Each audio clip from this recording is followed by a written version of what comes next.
ನಿಮಿಷ ತಾಳಪ್ಪ, ಯಾರು ಮುಖ್ಯಮಂತ್ರಿನೋ ಯಾರು ಮಂತ್ರಿನೋ, ಈ ಸರ್ಕಾರ ಏನಾಗಿದೆ ನನಗೊಂದು ಅರ್ಥ ಆಗ್ತಾ ಇಲ್ಲ. ಒಂದು ಸತ್ಯ,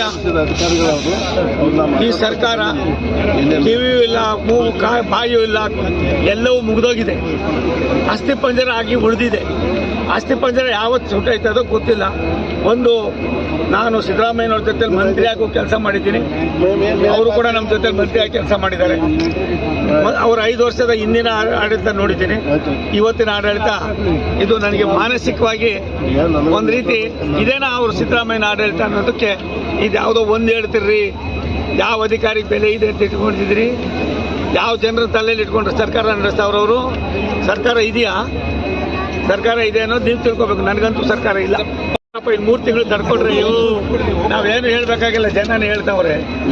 ಸರ್, ಬಜೆಟ್ನಲ್ಲಿ ರಾಜ್ಯಕ್ಕೆ ಹೊಸ ಯೋಜನೆಗಳು, ರೈಲು ಯೋಜನೆಗಳು ಘೋಷಣೆ ಸರ್. ಇನ್ನು 3 ತಿಂಗಳ ನಂತರ ಸರ್ಕಾರ ಇರಲ್ಲ ಅಂತ ನಾನು ಆ ಥರ ಏನು ಹೇಳಲಿಲ್ಲಪ್ಪ.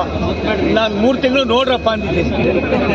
ನಾನು ಬೇರೆಯವ್ರಂಗೆ ಮಾತಾಡೋದಿಲ್ಲ. ನಾನು ಬಾರಿ ಯಾಕೆ ಹೇಳ್ತೀನಿ ಅಂದರೆ, ಅದರ ಅಸಹ್ಯ, ಬೇಸರಿಕೆ, ಅಲಸ್ಯ.